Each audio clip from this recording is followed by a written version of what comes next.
Assalamualaikum warahmatullahi taala wabarakatuh. Hari ini cikgu nak sambung pelajaran kita dalam tajuk 8.2 iaitu jadual berkala unsur moden. Hari itu cikgu dah terangkan sedikit tentang tajuk ini. Okey. Dan hari ini kita nak sambung. Sebenarnya kalau ikut rekod cikgu ialah muka surat 172 buku teks kan. Okey, baik. Tajuk kita adalah susunan elektron unsur. Okey.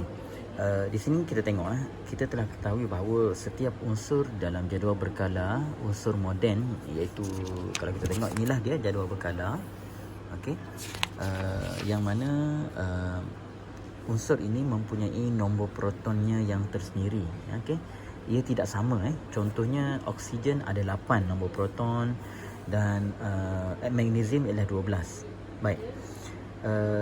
Okey, kenapa kita bercakap tentang proton sedangkan kita nak melihat susunan elektron? Okey, ini kerana atom yang neutral, bilangan protonnya adalah sama dengan bilangan elektron. Maknanya positif dan negatif adalah sama.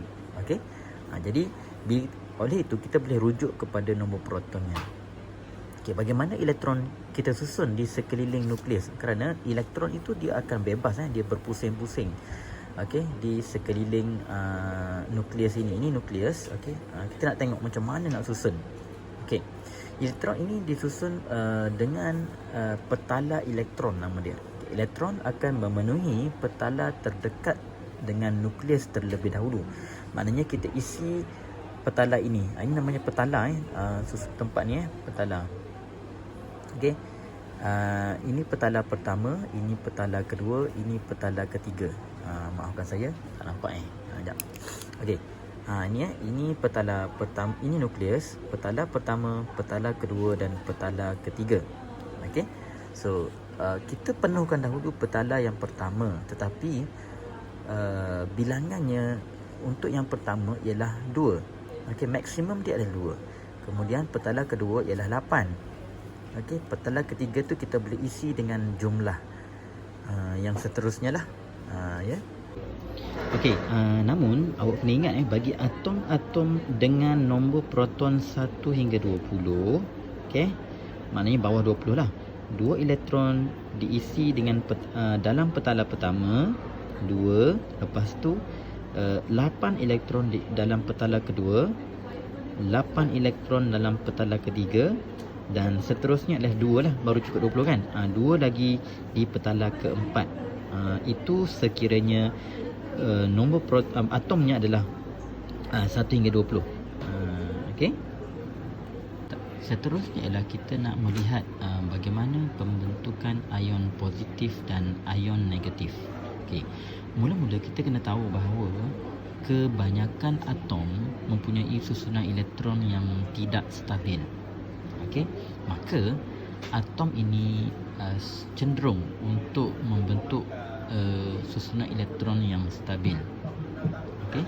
Baik. Bagaimanakah atom neutral terbentuk? Iaitu dengan cara menderma atau menerima elektron. Iaitu dia boleh menderma elektron yang berada pada petala terluar. Maknanya yang paling luar. Dan juga menerima elektron pada petala terluar mengikut kepada keperluannya. Ini adalah untuk mencapai susunan elektron duplet ataupun oktet. Ini kita boleh tengok baiklah. Maafkan saya terputus tadi. Ini ialah apakah dia maksud susunan elektron duplet? Iaitu susunan elektron yang stabil, mempunyai 2 elektron pada petala yang pertama, 1, 2. Ini adalah petala pertama Dan apakah dia susunan elektron bagi oktet? Iaitu susunan elektron yang stabil yang mempunyai 8 elektron pada petala yang terluar. Ini dipanggil susunan elektron oktet yang stabil lah. Contoh adalah atom magnesium. Ianya mempunyai 12 elektron. Maka bila kita susunannya adalah 2, 8, 2. 2 ialah elektron yang pertama, maafkan saya, petala pertama, 8 pada petala kedua dan 2 untuk petala yang ketiga. Bagaimanakah atom ini dapat mencapai susunan elektron oktet? Okey, ingat, oktet ini ialah stabil. Apa makna oktet? Oktet ialah ada 8 kat luar. Petala terluar tak kira lah. Tak kira lah dia ada 3 petala ke 4 petala ke, tapi dia nak last itu adalah 8. Maka di sini dia kata, adakah lebih mudah atom ini menderma 2 elektron atau menerima 6? Nak cukup 8 ni. Oleh kerana dia 2 kat sini kan. Nak buang 2 ke nak tambah lagi 6 supaya jadi 8? Jawapannya ialah yang paling mudah ialah dengan dia menderma. Yang ni buang. Menderma dapatlah 2, 8. Kan betul? Oktet kan belakangnya adalah 8 kan? Maka apa yang berlaku untuk atom magnesium 282 ini, dia akan mendermakan 2 elektron menjadi 28 sahaja. Bila dia derma, secara automatik ia menjadi positif. Okey, bila dia dermakan 2 elektron, maka dia akan jadi 2 positif. Contoh magnesium. Okey, sekarang kita nak tengok contoh yang menerima pula, iaitu contohnya atom klorin. Atom klorin ni ialah 17 elektron. Kalau kita susun, dia akan dapat 2, 8, 7. Ingat tak? Bagaimana kita nak atom ini nak mencapai kestabilan susunan elektron oktet nak jadi 8? Maka adakah lebih mudah dia menderma 7 ataupun menerima 1? Mana bilangan yang sedikit? Maka jawapannya adalah paling mudah ialah dengan ia menerima 1 elektron. Okey, iaitu dia masukkan 1 elektron, jadilah 288. Kenapa dia negatif 1? Kerana ia menerima 1 elektron, maka dia akan jadi negatif 1.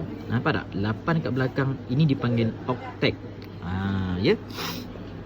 So atom ini cenderung untuk mencapai susunan elektron yang stabil dengan cara menderma atau menerima elektron daripada atom lain. Okey, itulah caranya.